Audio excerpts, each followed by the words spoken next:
वालेकुम जी। This is Babar enablers trainer Lahore. I hope everyone is fine. आज मैं आपके साथ एक क्विक टॉपिक शेयर करूंगा। जो लोग प्राइवेट लेबल के ऊपर काम कर रहे हैं, BBL, rapid launch, private label के किसी मॉडल के ऊपर, उनकी इन्वेंट्रीज उनकी इन्वेंट्रीज क्यों अमेजोन पे स्टक होती हैं। अच्छा, इसके मल्टीपल रीजंस है। मैं क्विकली आपको बुलेट से बताता हूँ और एक साथ में आपको एक इसकी डिस्क्रिप्शन भी आपको शेयर कर दूंगा वीडियो के साथ, जिसमें आप देख सकेंगे डिटेल में मैंने बताया हुआ है। कि पहले आप ये देख लें कि आपकी इन्वेंट्री अमेजोन पे स्टक होने की रीजंस क्या है। सबसे पहला जो मेन पॉइंट है, लो डिमांड फॉर प्रोडक्ट, ये सबसे मेन इशू है। और अगेन कंपिटिटिव मार्केट भी इसमें बड़ा अहम रोल प्ले करती है। उसके बाद लिस्टिंग के इश्यूज आपके पास आ जाते हैं, प्राइसिंग इश्यूज आ जाते हैं, सीजनल या आउटडेटेड प्रोडक्ट्स आ जाती हैं, lack of product marketing and promotion के इश्यूज भी आ जाते हैं। नहीं पता होता कि हमने प्रोडक्ट की कैंपेन्स किस तरह से सेट करनी है या प्रमोट कैसे करना है। ठीक है, नई प्रोडक्ट होती है तो अक्सर लोगों को नहीं पता होता। इसके अलावा ट्रेंड्स एंड हाइप का भी इशू होता है, मेन फैक्टर जिससे आपकी इन्वेंट्री अमेजोन पे स्ट्राइक होती है। ट्रेंड्स एंड हाइप का मतलब कि एक ट्रेंड, स्पेसिफिक ट्रेंड चल रहा है या एक हाइप क्रिएट हुई है। जैसे आपने देखा है कि नेटफ्लिक्स पे अक्सर कुछ सीजन आते हैं, उससे रेलिवेंट प्रोडक्ट्स एकदम से लॉन्च होती हैं और एक स्पेसिफिक टाइम पीरियड के लिए होती हैं। तो वहां पे भी आपकी इन्वेंट्री, अगर आपने कोई ऐसी प्रोडक्ट चूज की है तो वो स्टक हो जाती है। उसके बाद आपको अगेन अमेजोन एल्गोरिथम आपको फॉलो करने पड़ते हैं, प्लस उसके अलावा और इसमें आपके पास हाई कंपैटिटिव मार्केट्स में आप प्रोडक्ट को लॉन्च कर देते हैं, वो भी इश्यूज आते हैं। सो ये कॉमन बुलेट्स जो मैंने अभी आपको बताए हैं जिसकी वजह से आपकी अमेजोन पे इन्वेंट्री स्टक होती है। अब इसको आप कैसे निकाल सकते हैं जी। इसमें आप सबसे पहले अपनी जो प्रोडक्ट की लिस्टिंग है उसको देखें, वो एज पर अमेजोन एसओपी बनी है। आपने जो कीवर्ड्स उसमें ऐड किए हैं वो एज पर अमेजोन एसओपी हैं, एज पर स्टैंडर्ड है। इंडेक्सिंग आपने की हुई है, कीवर्ड ट्रैकर से आपने कीवर्ड्स की पोजीशन देखी हुई है। हाई सर्च वॉल्यूम कीवर्ड्स आपने उसमें सेलेक्ट किए। ये आने वाली एक दो वीडियोस में मैं ये भी एक नई चीज़ लेके आ रहा हूँ आप लोगों के लिए कि किस तरह से क्या ट्रिक्स होती हैं हाई सर्च वॉल्यूम कीवर्ड्स निकालने के, अपने कंपैटिटर के एग्जैक्टली वो कीवर्ड्स जिन पे वो सेल ले रहा होता है। ये आने वाली वीडियो में आपको मैं एक्सप्लेन करूंगा डिटेल के अंदर। तो सबसे पहले आपने क्या करना है जी, कीवर्ड्स अपनी लिस्टिंग ऑप्टिमाइज करनी है जिसमें टाइटल, बुलेट्स, ए प्लस कंटेंट, इमेजेस आपके आ जाते हैं।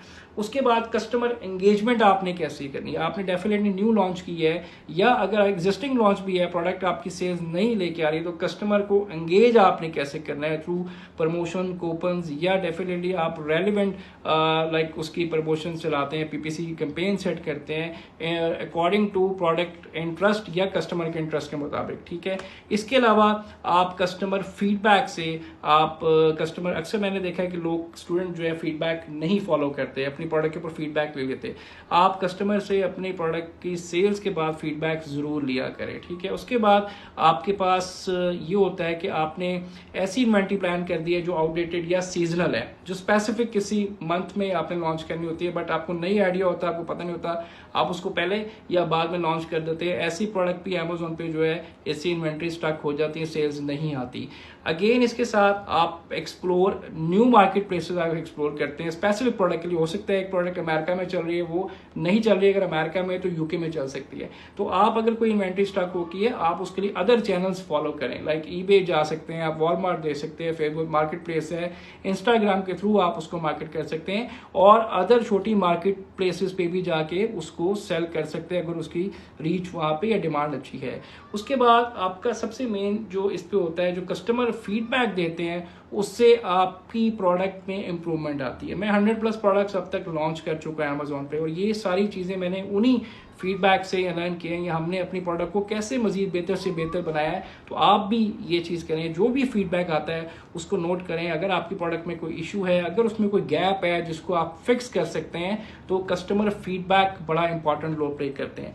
उसके अलावा अगली एक चीज़ होती है इन्वेंट्री फोरकास्टिंग। आपने इसके ऊपर बहुत मतलब एक आप कह लें इस पर पर्टिकुलर आपका एक स्पेसिफिक एक टाइम प्लान होना चाहिए इन्वेंट्री का, कि कब आपकी इन्वेंट्री आउट हो रही है या किस तरह से एग्जिस्टिंग इन्वेंट्री की सेल कैसे जा रही है आपकी। आगे Q4 आने वाला है, तो अगर आप लोग देख रहे हैं कि इन्वेंट्री की सेल ज़्यादा है तो आपको पहले से इन्वेंट्री की प्लानिंग करनी पड़ेगी।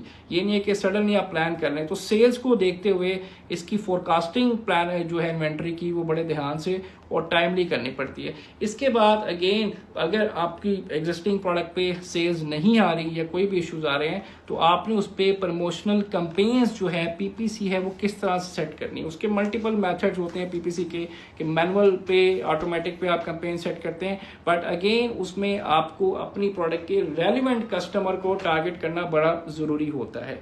ये कुछ रीजंस हैं जिसकी वजह से आपकी एग्जिस्टिंग इन्वेंट्री या आप ऐसी प्रोडक्ट गलत प्रोडक्ट चूज कर लेते हैं जो स्टक हो जाती है, तो उसको आपने किस तरह से अमेज़न से अगर आप गलत इन्वेंट्री ले लें तो उसको आपने सेल आउट किस तरह से करना होता है। मैंने कुछ पॉइंट्स बताए हैं, आई होप ये आपके लिए हेल्पफुल होंगे। आपके से इस वीडियो के साथ मैं एक डिटेल डॉक्यूमेंट भी शेयर कर दूंगा, वहां से भी आप देख लें।